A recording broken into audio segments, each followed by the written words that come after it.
dice que la imposición de manos, porque dice la imposición de manos, ¿qué dice la Biblia con respecto a esto? Nosotros siempre vamos a buscar, hermanos, qué dice la Biblia. Si está dentro de la Biblia, en qué contexto, está vigente, Jesús ya lo cumplió, si ya no está vigente, ¿por qué razón? ¿Ok? Entonces dice aquí, la imposición de manos es una acción bíblica, eso es definitivo. ¿Sí, Quique? O sea, esto aparece en la Biblia. Sin embargo, no hay ningún mandato bíblico que requiere una imposición de manos. O sea, hay ciertos aspectos que hacían antes, dice aquí, para un ministerio espiritual en particular.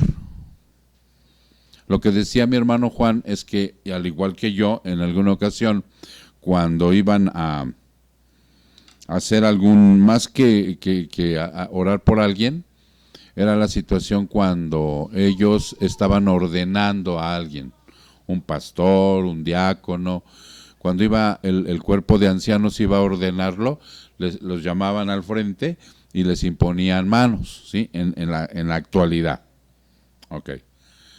Y en algunos casos también les imponen manos para sanidad. Pero ahí ellos dicen que tengamos que tener mucho cuidado. Ellos, me refiero a aquellos que hacen esa acción, ¿no? Son pastores, pueden ser líderes, puede ser un ministerio exclusivo. Entonces ellos dicen que hay que tener cuidado porque entonces los espíritus que están en aquella persona se te pueden transmitir y contaminar. Esto es totalmente falso, ¿sí? Porque el pecado dice que el que pecare ese morirá. Y el pecado como influencia puede afectar a otro, pero de ninguna manera pasa como corriente eléctrica, ¿no? Que dicen que el espíritu de lujuria se te puede meter y después vas a andar tú todo ahí lujurioso. No, eso no es verdad. Que el espíritu de pereza, ¿no? También, y al rato ya no vas a querer trabajar. No, eso es mentira. En fin, todo ese tipo de cosas dicen el espíritu de. No, eso no es verdad. Ok, y entonces dice aquí, Jesucristo ciertamente puso sus manos sobre muchos de los que curó. ¿Sí se recuerdan? Ok. Sin embargo, él también sanó sin poner sus manos sobre la gente. Esto también es verdad. De hecho, hubo veces cuando él estaba lejos, lo sanó, ¿sí? Con la sola palabra. Si nosotros vamos a Mateo 8:8, vámonos a Mateo 8:8. Mateo 8:8. Entonces está diciendo, el centurión llega con Jesús, él está con sus apóstoles y le dice, maestro, tengo un siervo, porque ahorita estamos viendo más 8:8, tengo un siervo que está muy enfermo, lo queremos mucho. No sé si tú le podrías hacer el favor de sanarlo. Y entonces Jesús dice que está dispuesto a ir, y entonces él lo frena y le dice, no es necesario que vayas.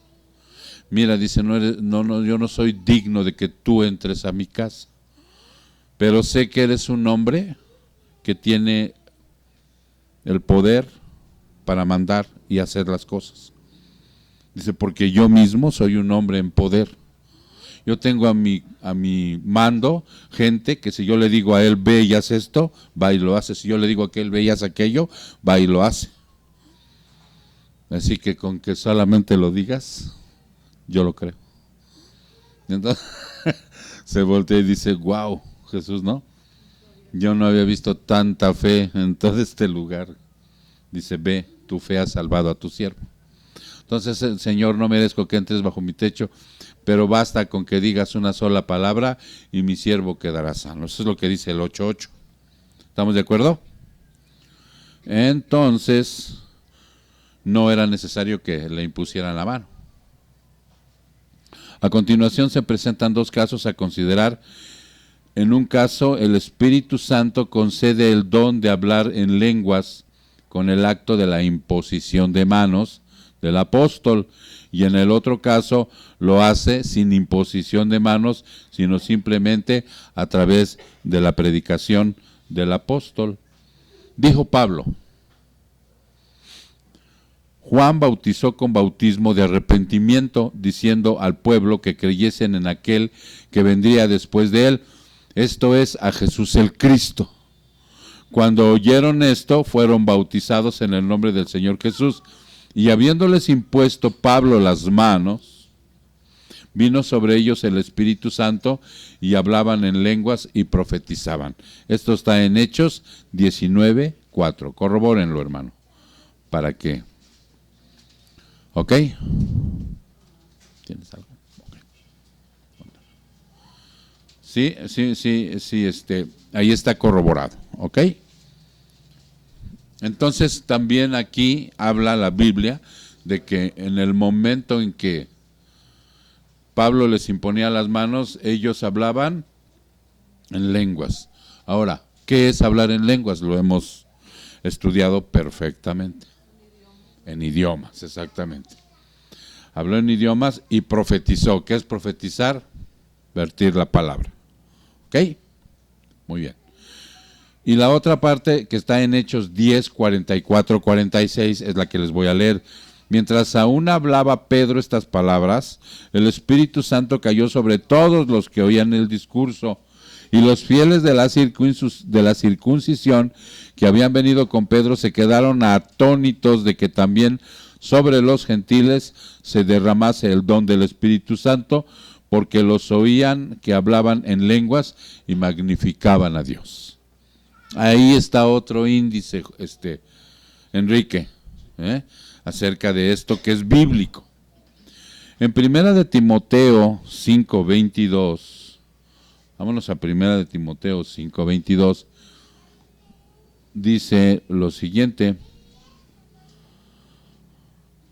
no te apresures a imponerle las manos a nadie, no sea que te hagas cómplice de pecados ajenos, consérvate puro. Vamos a ver qué significa eso, porque yo hace rato les dije, ¿no? Que porque tú le pones la mano a alguien, dicen que se te puede meter algo. ¿Qué quiere decir ese versículo? Dice, el pensamiento no es tanto en la acción física de la imposición de manos, como es la idea que confiriendo la responsabilidad de liderazgo espiritual debe hacerse con cuidado, no debe hacerse de repente o sin la debida consideración. ¿Ya se entendió? ¿O lo vuelvo a repetir? Va de nuevo. El pensamiento no es tanto en la acción física de la imposición de manos, como es la idea que confiriendo la responsabilidad de liderazgo espiritual, no importa cómo se hace, debe hacerse con cuidado. A ver. Una traducción del lenguaje actual de ese versículo Adelante. nos puede dar más claridad. Dice, antes de nombrar a alguien para el servicio a Dios, piénsalo bien, porque si esa persona hace algo malo, tú serás también responsable de lo que haga. Tú mismo debes apartarte del mal. Exactamente. Algo así como nosotros estamos preparando gente, ¿sí? Esta gente ya sabemos que no es por amistad, no es por compadrazgo, no es por votación, no es por un deseo, sino es algo que es un llamamiento, ¿sí se entiende? Entonces la persona va a asumir esta responsabilidad y esa imposición supuesta que ellos avalaron esto, que ahí se pasaba esto, no, o sea, ten cuidado cómo estás delegando el liderazgo. ¿Ya se entendió? Por eso vuelvo a repetirlo aquí. El pensamiento no es tanto como la acción física de la imposición de manos, como es la idea de que confiriendo la responsabilidad de liderazgo espiritual, no importa cómo se hace, entre paréntesis, debe hacerse con cuidado. No debe hacerse de repente o sin la debida consideración. Ya se entendió lo que es ese versículo, porque ese versículo inmediatamente te lo pueden sacar. Aquí dice en la Biblia. Entonces por eso aquellos lo tomaban literal. Y entonces hasta hacían un globo, les comenté, hacían un globo y adentro le ponían harina. Entonces decía, mira, esto es cómo se transmite el espíritu chocarrero en la imposición de manos. Y te ponían el globo enfrente, tú lo agarrabas y llegaban y con un alfiler, ¡pah!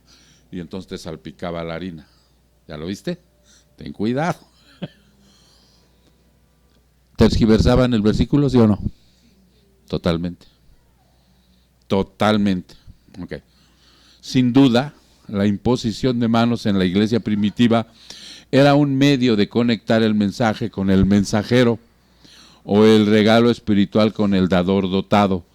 Proporcionó una señal autentificando a aquel a través del cual se otorgó la manifestación física de un don espiritual. Tenemos que entender que no hay fórmulas mágicas bíblicas para el ministerio de la iglesia. La imposición de manos no tiene poder en sí misma, que se entienda. La imposición de manos es utilizada solo por Dios cuando se hace de acuerdo con la palabra de Dios, solamente. Adelante, hermanos, pásenle. Pásenle. ¿Ya mejorcita, Shey? Qué bueno. Ok, hermanos, entonces sí ya se entendió, Quique, que todo esto que hoy hacen en las iglesias está mal discernido, no es propio ya, ¿sí? Nosotros podemos hacerlo como un mero simbolismo, sí. Adelante. Dice, la imposición de manos, entonces, así como el ayuno o algunos otros rituales externos para la iglesia, no es mágica y no concede gracia automáticamente. Más bien, al igual que el bautismo, la imposición de manos es una especie de signo o ceremonia en donde de una forma se hace visible y pública y memorable una realidad invisible, tanto para el candidato como para la congregación.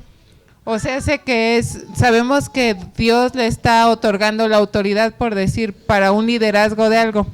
Y la imposición de manos, por eso en algunas iglesias, aún de sana doctrina, todavía lo llevan a cabo. Lo ejecutan. Porque es como una representación o un simbolismo solamente para dar a entender y que los demás vean que esa persona va a ejercer una situación de liderazgo, sí. No porque en realidad lleve alguna situación mágica o algo así. Pero eso no, el pastor no le está transmitiendo nada, ¿no? O los ancianos lo están ahí, ¿no? Que quedan así como en shock.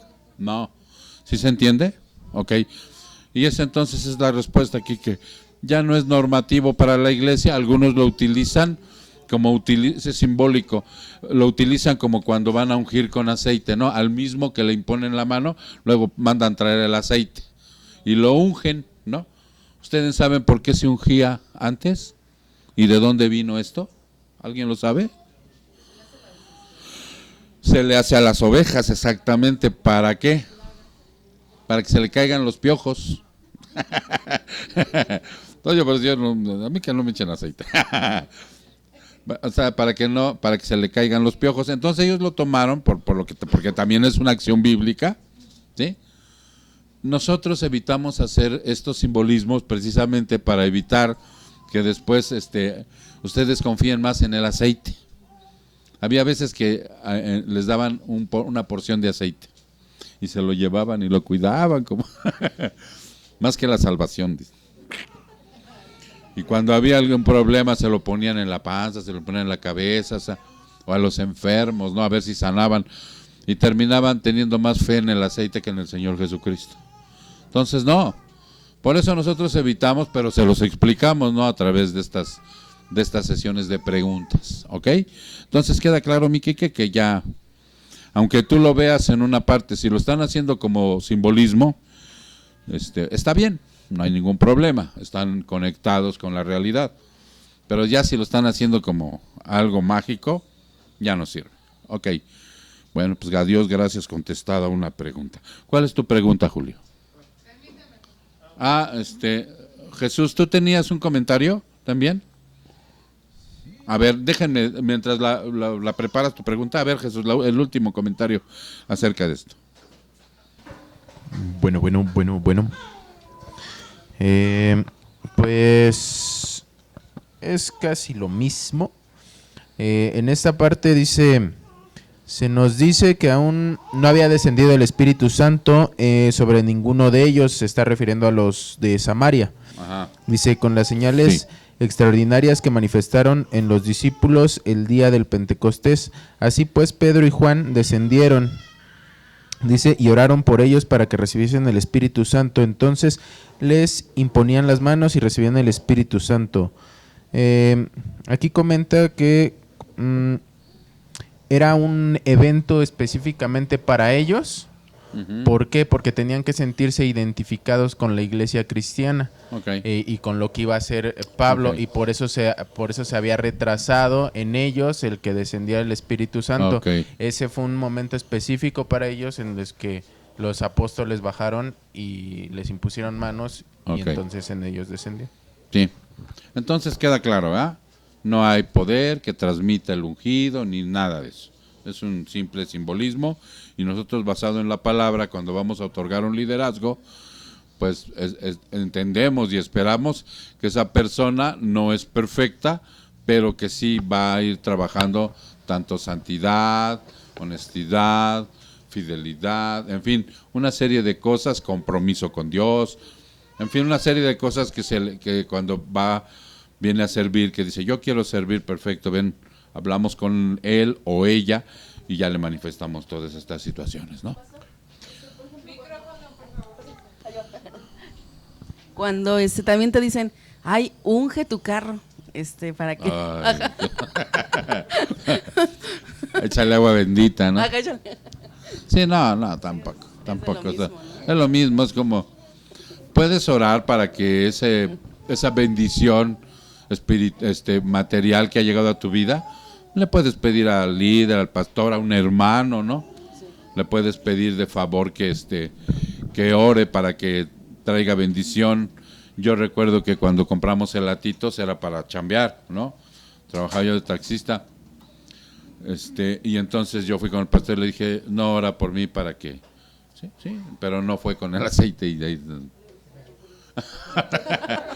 Le echaba bendito. Ok, sí. Ahora le ponen flores y a la villa, ¿no? Sale. A ver, ahora sí, ¿cuál es tu pregunta? Es sobre Primera de Samuel 28:11. Primera de Samuel 28:11. Primero de Samuel. Primero, perdón. De Samuel 28:11. Samuel 28:11. Y realmente la pregunta es si... Ahorita que te toquemos ahí ya. Va.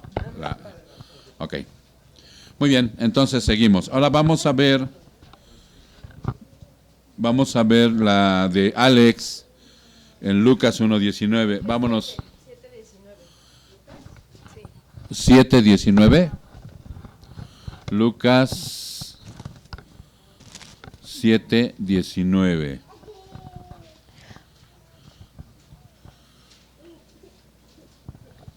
Lucas 7, versículo 19. Ok. Dice, vamos a ver el contexto, ¿sí? Jesús y los discípulos de Juan. Dice, entonces los discípulos de Juan le informaron de todas estas cosas, y llamando Juan a 2 de sus discípulos, los envió al Señor diciendo, ¿eres tú el que ha de venir o esperamos a otro? ¿Ok? Cuando los hombres llegaron a él, dijeron, Juan el Bautista nos ha enviado a ti diciendo, ¿eres tú el que ha de venir o esperamos a otro? En esa misma hora curó a muchos de enfermedades y aflicciones y malos espíritus, y a muchos ciegos de la vista, y respondiendo él les dijo, id a contar a Juan lo que habéis visto y oído. Los ciegos reciben la vista, los cojos andan, los leprosos quedan limpios y los sordos oyen. Los muertos son resucitados y a los pobres se les anuncia el Evangelio. ¿Qué está pasando ahí? ¿Sí lo alcanzan a detectar, hermanos? Juan, el Bautista, está encarcelado. Y nosotros como cualquier hombre como cualquier mujer. O sea, no sé si alguna vez ustedes han estado en alguna cárcel, aunque sea preventiva, ¿no? Se siente del cocol. Y yo les hablo de una cárcel preventiva que puede ser por alguna falta de tránsito, puede ser por algunas faltas a la moral, ¿sí? Cuando andábamos de borrachitos, cometimos faltas a la moral y fuimos a parar ahí, ¿no? Por escandalosos. Sí, fuimos a parar ahí por escandalosos, por borrachos, en otras ocasiones por cuestiones de accidentes de automóvil, en fin, ¿no? En algunas más deplorables ya por robo o por fraude, en fin, vas a la cárcel preventiva y está bien difícil, ¿no? Entonces imagínense, Juan el Bautista estaba encarcelado por una simple y sencilla razón. ¿Quién la recuerda? Por proclamar la verdad, ¿sí? Por vertir el evangelio. Pero específicamente él levantaba su voz y le decía a Herodes: no te es lícito tener a la mujer de tu hermano, ¿sí? O sea, entonces Herodías, que era la mujer, cuando ya estaba cansada de que donde quiera que se los encontraba les decía pecadores, le dijo: agárrame ese cabezón y métemelo a la cárcel.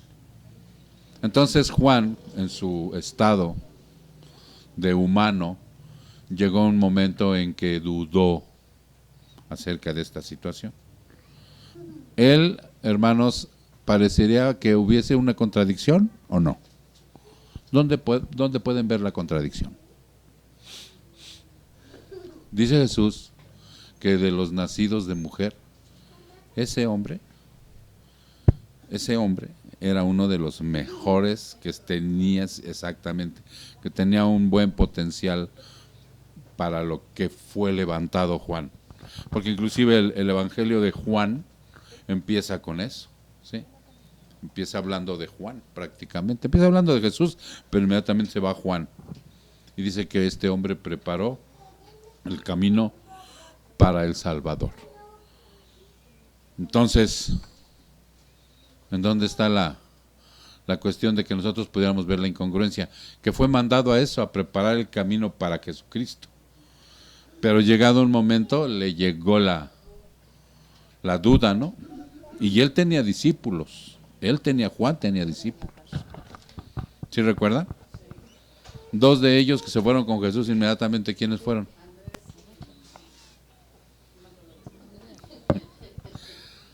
Ok. Inmediatamente cuando esto pasa, ustedes se dan cuenta que Juan tiene discípulos. Y hay algo por ahí que se menciona mucho para todo cristiano. Cuando tú estás predicándole a alguien, te dice las aplicaciones que dicen algunos teólogos, que el verdadero evangelista, predicador, pastor, cristiano, no se queda con los discípulos, todos se los manda Jesús. ¿Qué significa esto? Primero, que tú no te quieres adueñar de la vida de aquellos a los que tú edificas. ¿Sí me explico? Ellos tienen que ir a Jesús. O sea, yo les he dicho que hacia mi persona, o hacia la persona tuya, cuando tengas un liderazgo, o sea, es un anciano, debe de haber un respeto, pero no una idolatría. De tal manera que ellos, o sea, sientan un apego desmedido hacia la persona tuya. Porque entonces te estás quedando con parte de ellos, ¿no? Y empiezan con que tus hijos espirituales, y que yo soy el papá espiritual, y ellos son mis hijos, y como que empieza esa cosa a desbordarse dentro del alma, porque es algo que está innato en nosotros, ¿por qué? Por el pecado. Y entonces Juan el Bautista, todos los discípulos, se los mandó a Jesús. ¿Y cómo terminó Juan? Solo, en un calabozo y decapitado, por causa de Jesús. Digo, y Jesús lo consideró como el mejor nacido de mujer. ¿Tienes algo? ¿Qué tienes? A ver, pásenle el comentario, el micrófono a Jesús.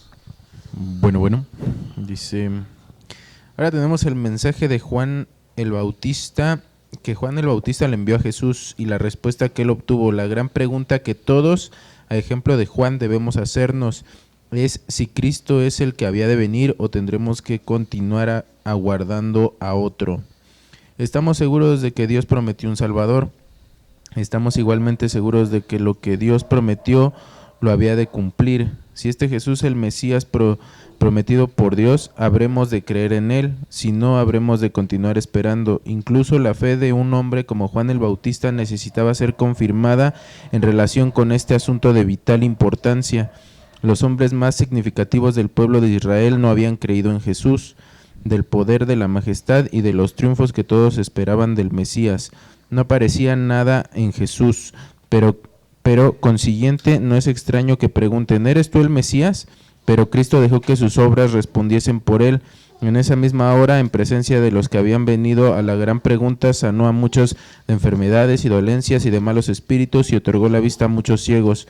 Multiplicó las sanidades para que no quedase sospecha alguna de fraude y a continuación les mandó a que volviesen para informar a Juan. Ok. Entonces es una aplicación, hermanos, ¿sí? Es muy dable que aquel que Jesús consideró como el mejor nacido de mujer, si ustedes recuerdan, Jehová de los ejércitos no consideró también a David como un hombre parecido al corazón de él, y más sin embargo él pecó también. ¿Sí se entiende? O sea, no tenemos por qué espantarnos de las debilidades de otros hermanos.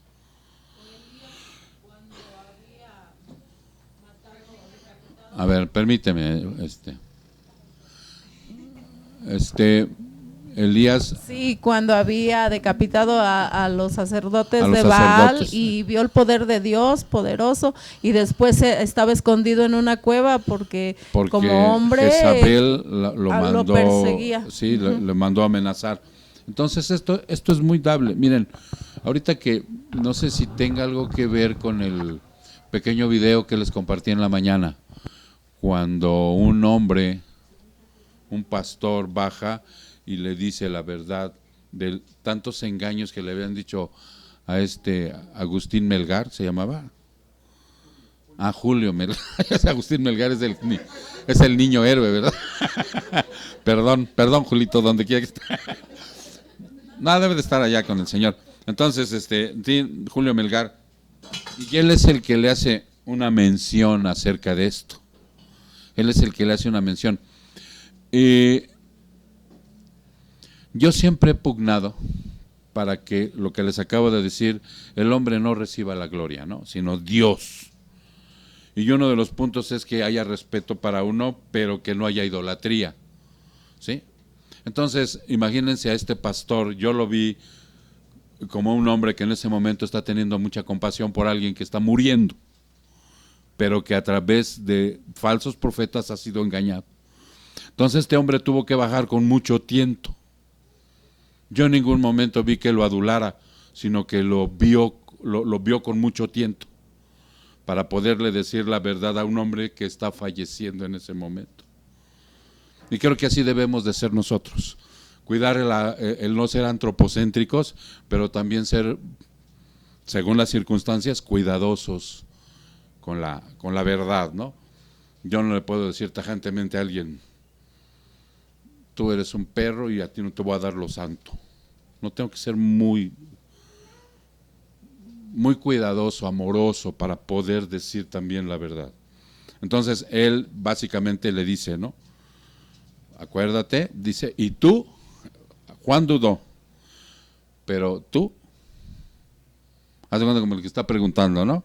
Pero siendo complaciente le dijo, tú no dudas, Julio, sí, ya Julio, le dijo, tú no dudas, Julio, tú ya sabes, o sea, quién eres, ¿ok? Entonces es algo similar, Alex, ¿sí se entiende? Para que nosotros nos preguntemos en nuestro corazón si realmente ya tenemos a Jesús o estamos esperando a alguien más, como a quién esperaríamos, ¿no? Ahora, a través del tiempo nosotros sabemos que vamos cambiando, hermanos. Pues no sé si ustedes conocieron gente cuando eran niños. Yo conocí niños, ahora los veo jóvenes, ahora ya los veo adultos, casados, y muchos han cambiado de una manera, pero así total, a como eran, ¿no? Entonces uno va cambiando también, y a veces puede ser que más adelante, o sea, tú vayas pensando que, no, ¿será que tiene que venir otro? ¿No? Por circunstancias, por enfermedad, ¿por qué más? Por bajas económicas, a veces por altas económicas, a veces por muchas cosas, ¿sí? Que en cualquier circunstancia tú estés seguro que es el que esperamos, ¿no? Ese, el que está en la Biblia, no hay duda. Ok, ya les queda contestada tu pregunta. No sé si María Esther ahí está o ya se fue. Ah, está. ¿Viste lo de la cremación? Ok. ¿Qué viste? Prácticamente hay varias, es un tema a discusión entre los cristianos, Ajá. porque hay varias posturas. La Biblia enfáticamente no dice nada, o sea, no hay un texto tal cual que te diga, no debes de cremar o sí puedes cremar, ¿no? O sea, no habla enfáticamente. Entonces, dentro de estas dos posturas, algunos lo toman como de esas partes de la libertad cristiana. Hay, por decir, hay teólogos como el pastor Miguel Núñez, que él enfáticamente ha dicho que él dice que no, la cremación no, porque él da el punto de la basura en la situación del contexto del pueblo latino, normalmente se quema y entonces como el cuerpo se va a tratar como si fuera prácticamente basura, y entonces él está muy en contra de esa parte, de que es una forma de tenerle un poco más de respeto al cuerpo, que mejor sea enterrado. Más sin embargo, hay otros teólogos como la iglesia detente tantito. También he visto en la misma postura que tiene Miguel a unos tener el respeto por el templo del Espíritu Santo, por llevar el ejemplo de que Jesús no fue cremado, fue enterrado. O sea, esas son cosas que ellos avalan, ¿no? Decir realmente. Ahora vamos a ver la otra postura, ¿no? Sí. La otra postura es como la del pastor MacArthur y su ministerio. Sí. John MacArthur y su ministerio de gracia a vosotros, dicen ellos que es una parte donde, como la Biblia no es tajante, hay una libertad cristiana, y ellos ponen el versículo de… ¿Qué versículo? Lo tenía yo aquí. Dice, por decir, el texto dice tal cual: cuando nos damos cuenta que todos los cuerpos eventualmente se pudren, aún un cuerpo que ha sido incinerado, y por supuesto sabemos que Dios dará nuevos cuerpos glorificados, hayan sido sepultados, incinerados, decapitados o hundidos en el mar. Una cosa positiva del entierro sin cremación es el cuadro de la muerte, entierro y resurrección de Jesús, que es significativo en describir nuestros cuerpos nuevos, y da la cita de Romanos 6:3 y Primera de Corintios. Pero su conclusión es, sin embargo, no es un asunto correcto o incorrecto. La preocupación sobre el costo de funerables a veces es entendible. Entonces tenga la seguridad que es parte de su libertad cristiana poder escoger cualquier opción que decida. Ajá. Sí, porque miren, o sea, la Biblia también nos puede despertar el sentido común. ¿Sí saben lo que es el sentido común? ¿Alguien que me dé algún significado de sentido común? Una lógica, ok. Ese sentido común nos dice que si realmente una persona no es enterrada, entonces puede ser que no haya salvación para él, siguiendo las normas que dicen los que sí se tienen que sepultar. Entonces nosotros vemos que los misioneros que van y los asesinan, los queman, los que van y se los traga un animal, o mueren ahogados, o en fin, serían exactamente, totalmente destrozados, ¿no? Lo que está diciendo María Esther. Entonces yo me voy por la postura más de MacArthur que de Miguel, porque en verdad sí el cuerpo va a ser desintegrado. Cuando Él lo resucite, ya será otra cosa. ¿Ya me explico? Ya le dará un cuerpo glorificado, un cuerpo eterno, sin fallas, sin nada. Entonces, Juanito, para estar en la tranquilidad de que hoy precisamente ya no hay mucho lugar como para enterrar a la gente. Es una barbaridad. ¿Tú tienes otra postura? Pues levanta la mano. Dice Elena. Eric dice lo que Eric quiere decir. Adelante. Sí, ahora me tocó a mí. No, lo que comentaba con la hermana es que los mártires murieron quemados. La mayoría de los mártires los ponían en un palo y los quemaban y pues se hacían cenizas totalmente. Exactamente. Y aparte que nosotros confiamos en el poder total de Dios que aún del polvo puede volver a formar un cuerpo. Sí, son posturas. Miren, si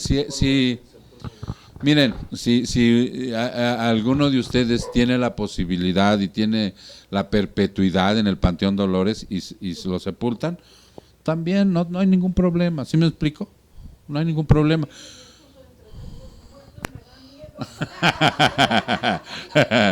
Sí, o sea, también si algún día quieren ir a la sepultura a llevar una flor, también no hay problema, hermano. O sea, nada más consciente de que pues realmente ahí no está la persona, ¿no? Aquí está en nuestro recuerdo y realmente está el gozo de saber que si murió en Cristo, está con el Señor. Si murió sin Cristo, tenemos la esperanza que en el último momento se le haya perdonado, pero también sabemos que puede estar ahí abajo, ¿no? Aunque sea mi mamá, mi papá, mi hijo, el que sea. Hay que estar bien conscientes de eso, ¿ok? Muy bien, entonces queda contestada tu pregunta, Juanito. Si el día de mañana, yo por decir, aquí hay un pedimento mío que si yo muero primero, me cremen, ¿sí? Y tiren mis cenizas a donde quieran. Eso ya se los dije al libre albedrío. Jesús dice que me va a meter antes al asilo, pero pues eso ya es otra cosa. Ok. Gracias. Preguntaba esto porque en la Iglesia Católica, con sus tradiciones que hay, tenemos familias que son católicas como dicen por ahí, de hueso colorado, tremendas.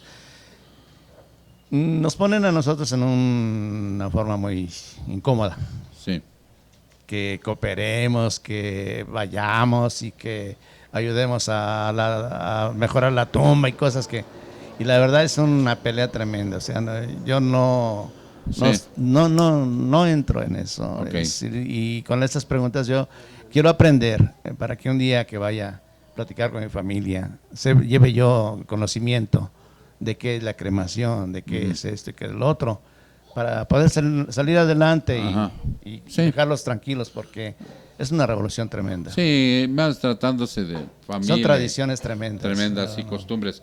Miren, ya encontré aquí la postura del pastor Miguel Núñez. Dice, si la palabra es puede y ya ha ocurrido varias veces con los mártires, si la palabra es debe, yo estoy profundamente convencido hoy que esto no debería de ocurrir entre cristianos y las razones son múltiples. Y vean lo que da. ¿Qué se hace con la basura en un basurero? Que decía María Esther, ¿no? Dice, la queman. No creo que algo que fue creado por Dios, que sirvió de templo del Espíritu Santo y que Dios pretende usar en la glorificación, donde va a unir ese cuerpo con mi alma, deberá recibir el mismo trato que la basura que se recibe en un basurero. O sea, esa es la postura que él tiene. No, trataba de encontrar la de MacArthur, no la tengo a la mano así. Tú la leíste, ¿verdad? Fue la parte de... Entonces, pues ahí está, hermanos, ¿no? Son posturas que la gente tiene y yo me voy más por la de MacArthur, ¿ok? Y ustedes también pueden tomar la postura que deseen. Mándele. Es que si nos vamos literal, con Jesús, a Jesús no lo enterraron, dice que era una cueva. Ajá, sí. Entonces nos tendrían que encuevar, porque es una cueva, o sea, Sí. no lo sepultaron, Sí. sino que era una cueva. Y y pues yo creo es solo acelerar el proceso Sí. que lleva el cuerpo, ¿no? No, y de Que- hecho que también se desintegraban, ajá, o sea, se también vuelve polvo, se entonces ¿cómo es pudrían. acelerarlo? Por mucho que estuvieran, les ponían en bálsamos Ajá. aromatizantes para que durara un poquito Sí. más. Pero al final de cuentas, Lázaro, cuando salió de ahí, ya estaba pudriendo, pero el Señor lo levantó. Sí, Pepe.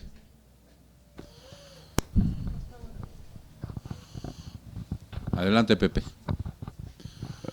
Bueno, lo importante más bien es que estar seguro Sí, que ya hayas nacido de nuevo, ya que ahí ya no te preocuparías como te mueras, porque inclusive así como decía Eric, como dicen, la postura todos, si lo que te pase, ya sea en vida o no, si el Señor Ajá. te lleva, porque hay accidentes donde te puedes quemar, donde puedes caer y te puedes fulminar, sí.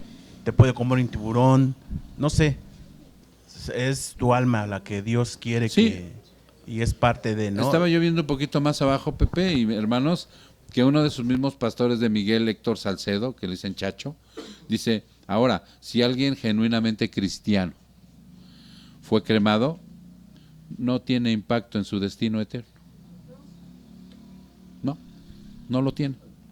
O sea que no hay ningún problema. Ok, queda contestada la pregunta de Juanito. Ahora vámonos al primer libro de Samuel. Primer libro de Samuel.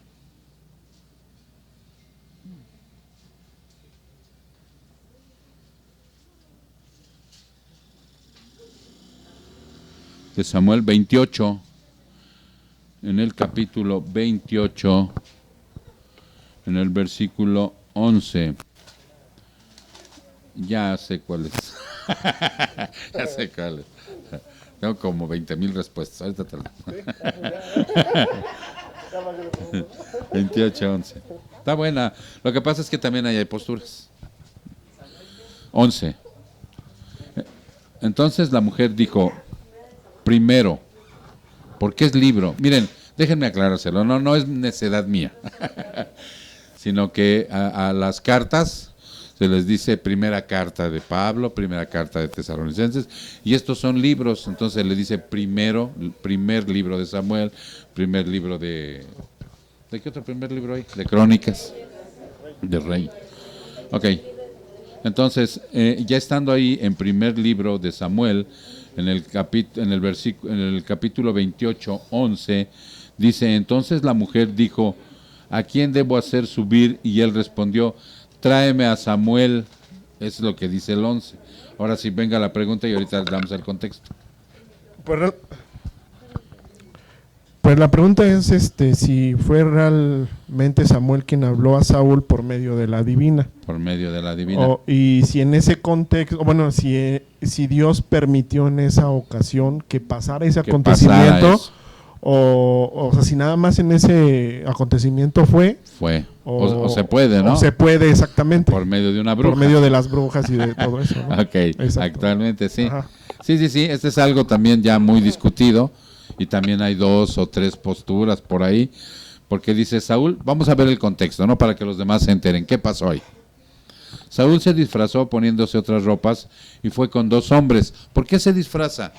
Porque él mismo había condenado a todos los hechiceros. Dijo, aquel que yo sorprenda haciendo brujería, cuello, ¿sí? Entonces, por eso, ya desesperado, llegaron a la mujer de noche y le dijo, te ruego que evoques por mí a un espíritu y que hagas subir al que yo te diga. Pero la mujer le dijo, he aquí, tú sabes lo que Saúl ha hecho, cómo ha echado de la tierra a los que son médiums y espiritistas. ¿Por qué pues pones trampa contra mi vida para hacerme morir? Y Saúl le juró por el Señor, diciendo, vive el Señor, que ningún castigo vendrá sobre ti por esto. Entonces la mujer dijo, ¿a quién debo hacer subir? Sí, porque la bruja lo reconoce. Y dice, ¿cómo? Si tú mismo, y a la hora que yo haga el trabajito, pues me vas a matar, pues palabra del rey. Pero él le responde, no, te juro por Jehová que voy a respetar tu vida. Ok, entonces ya aquella confiada dice, bueno, ok, órale pues, ¿a quién hago subir? Y él respondió, tráeme a Samuel. 12, cuando la mujer vio a Samuel, clamó a gran voz y la mujer habló a Saúl diciendo, ¿por qué me has engañado? Tú eres Saúl. Y el rey le dijo, no temas, pero ¿qué ves? Y la mujer le respondió a Saúl, veo a un ser divino subiendo de la tierra. Y él le dijo, ¿qué forma tiene? Y ella dijo, un anciano sube y está envuelto en un manto. Y Saúl conoció que era Samuel, e inclinando su rostro a tierra, se postró ante él. Entonces Samuel dijo a Saúl, ¿por qué me has perturbado haciéndome subir? Y Saúl respondió, estoy en una gran angustia, pues los filisteos hacen guerra contra mí. Dios se ha apartado de mí y ya no me responde ni por los profetas ni por sueños. Por eso te he llamado para que me reveles lo que debo hacer. Y Samuel dijo, entonces ¿por qué me preguntas a mí, ya que el Señor se ha apartado de ti y se ha hecho tu enemigo? El Señor ha hecho conforme a lo que dijo por medio de mí, y el Señor ha arrancado el reino de tu mano. Sí, el reino, ¿dónde me quedé? El reino de tu mano, y se lo ha dado a tu prójimo, a David, porque tú no obedeciste al Señor, ni llevaste a cabo su gran ira contra Amalec. El Señor te ha hecho esto hoy. Además el Señor entregará a Israel contigo en manos de los filisteos. Por tanto, mañana tú y tus hijos estaréis conmigo. Ciertamente el Señor entregará el ejército de Israel en manos de los filisteos. Ok. Este hombre que subió, que trajo de la eternidad la bruja, le dijo la verdad. La verdad de lo que todos ya sabemos, ¿no? Le quitó el reino, puso a David y además le dijo, y te van a matar. Y mañana va a estar conmigo. Por eso yo también creo que Saúl fue salvo. ¿Ya se entendió? O sea, yo por eso tengo porque muchos dicen Saúl no fue salvo, porque hasta se mató. Por lo que le dice Samuel. Ahora, la gran duda, ¿tú no crees, verdad, Mate, que fue salvo? Ahí tenemos dos posturas. Ok. Entonces, sí, Marister no cree que se fue salvo. Entonces, por esa razón, ahora viene, ¿realmente fue Samuel o no fue Samuel el que subió? Fue un demonio, porque nosotros estamos de acuerdo que el Señor no permite, hay un abismo, dice la otra postura. Hay un abismo puesto entre nosotros y ellos y no pueden venir. Pero si aquí está redactado un acto soberano, o sea, yo estoy cierto y seguro que si utilizó una vez un burro para que hablara, pues que no utilice una bruja para que traiga a alguien. Eso es mi postura. Basado también en que una vez el mismo Señor, por medio de la segunda persona, trajo a Elías y a Moisés. ¿Ya recuerdan? En la transfiguración. Los mandó traer, pero fue el Señor directamente. Entonces quiere decir que en un acto soberano de Él puede hacerlo. Él puede hacerlo, ¿no? Entonces ese es el punto. Sí, ahora vamos con la postura de María Esther. ¿No? ¿Tú sí crees que Saúl vino? Sí, ok. ¿Eso sí lo crees? A Samuel, digo. Samuel vino, ok. Pero lo que cree que no fue salvo Saúl es. En Matthew Henry. En el Matthew Henry, ¿qué dice? Trae las dos posturas, ajá, pero se inclina por una, ¿no? Dice, okay. Hay autores antiguos sobre todo que sostienen o que la pitonisa imitó con sus artes mágicas la voz de Samuel, ajá, o que Dios permitió que fuese el diablo quien respondiera a Saúl. uh-huh. Esa es la postura, ¿no? Que no creen. Dice, sin embargo, el texto mismo y algunas otras referencias han inclinado a la mayoría de los comentaristas modernos a admitir que fue el propio Samuel quien se apareció a Saúl Dice, solo una aparición totalmente imprevista puede explicar el grito de sorpresa de la mujer. Solo alguien en comunión con Dios podía asegurar con toda certeza lo que iba a ocurrir al día siguiente. Dice, el aparecido usa nada más ni nada menos que 7 veces el nombre de Jehová, cosas muy improbables en un demonio. Dice el texto de Primera de Crónicas 10:13 en la versión Septuaginta. Dice que, literal dice, le contestó Samuel, lo cual se haya confirmado en el apócrifo eclesiástico 46:20, donde se dice de Samuel, y después de dormido todavía profetizó y anunció el rey su fin. El que no admitamos los evangélicos la canonicidad de este libro no significa que no hayamos de rechazar su plano histórico. Ok. Pues ahí están, Julio, las dos posturas, ¿no?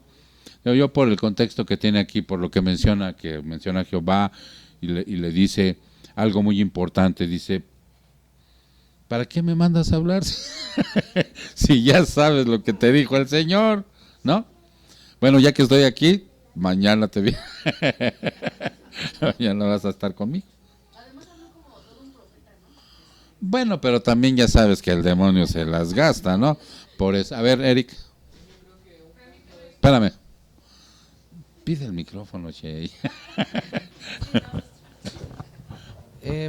Hay 2 puntos. El primero es que sí ya se cumplió, en el capítulo 31 se cumplió lo que habían dicho, que iba a morir y iban a morir sus hijos también.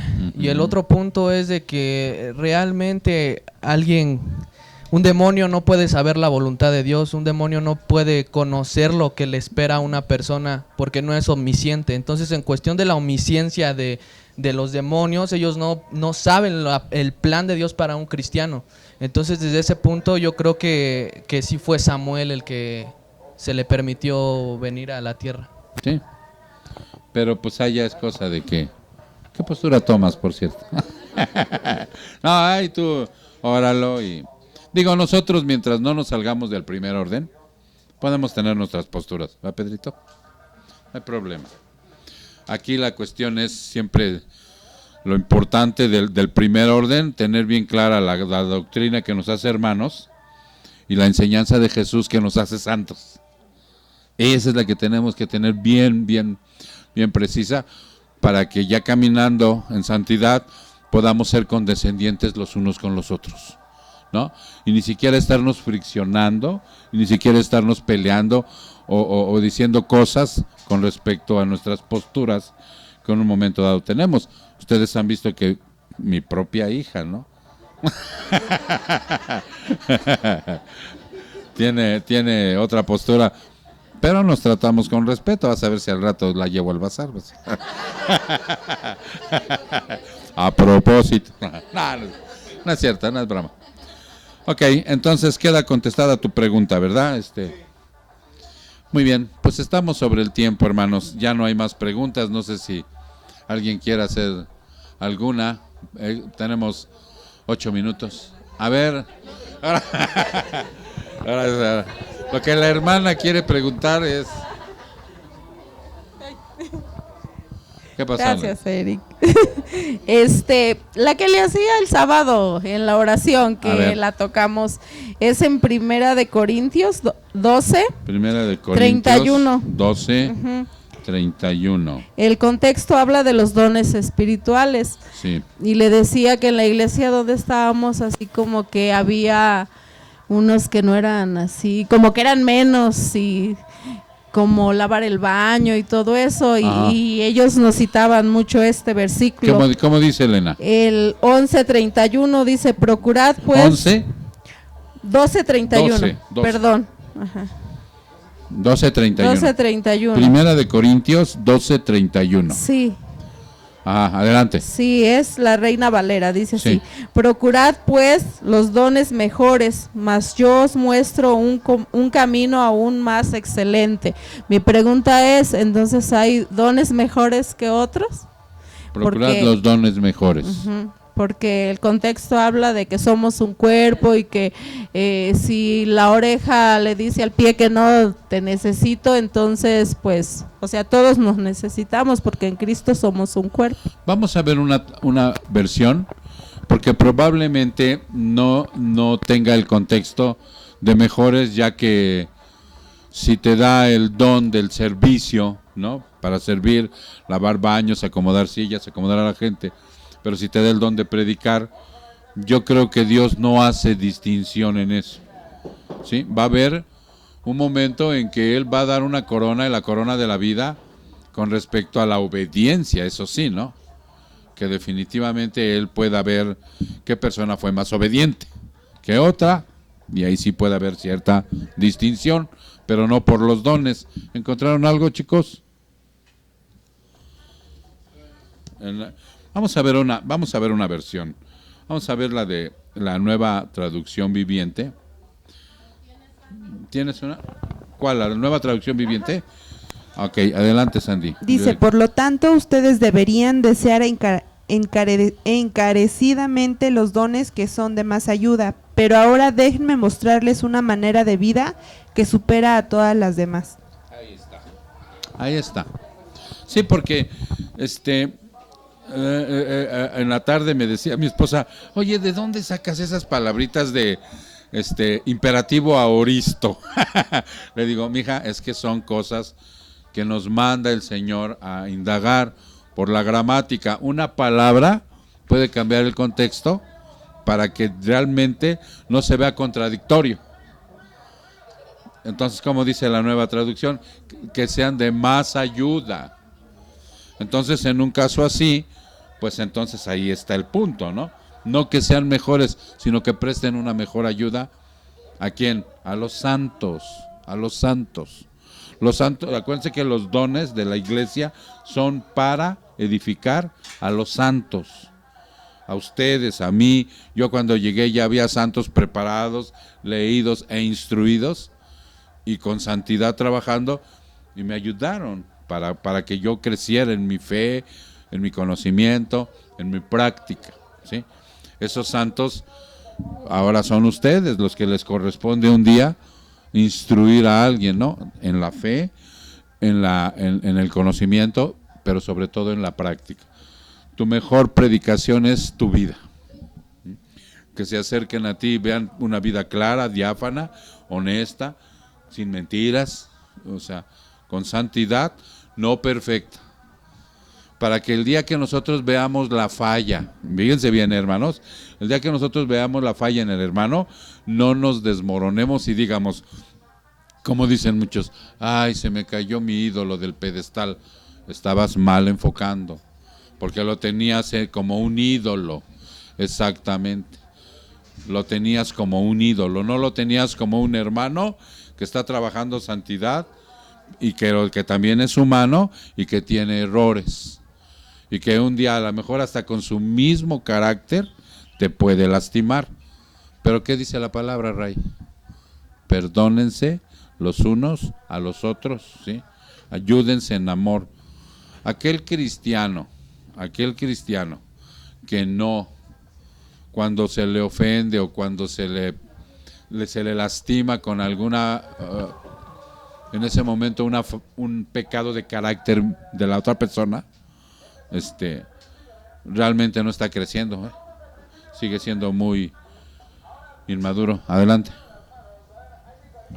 Dice así: el apóstol finaliza este capítulo con una especie de indirecta, que en realidad es una exhortación a desear celosamente los dones mejores, es decir, los que más aprovechan para la edificación de la iglesia.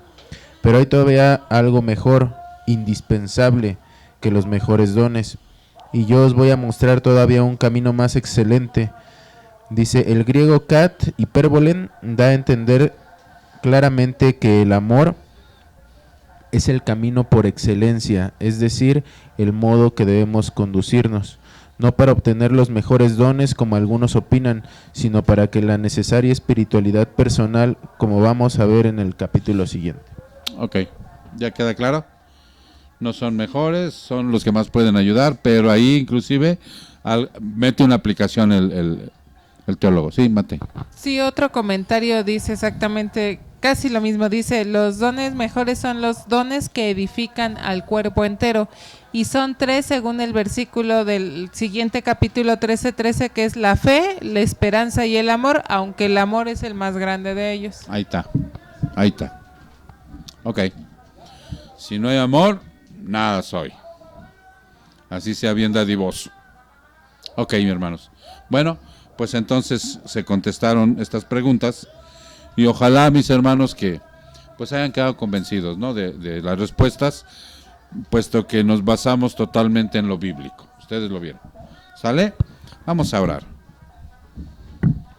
Señor, te damos muchas gracias por esta preciosa tarde-noche, Señor, que nos has dado el favor de escudriñar tu palabra, Señor, y de ver que en tu revelación hay cosas preciosas que hoy nos llevamos como algo que tenemos que practicar, observar, modificar, inclusive algunas cosas que hoy probablemente nos dimos cuenta que estábamos equivocados, y que de esa manera, Señor, tener la responsabilidad con aquellos que vamos a enseñar de decirles lo correcto. O sea, decir lo correcto es lo que tú has dicho. Muchas gracias, Padre.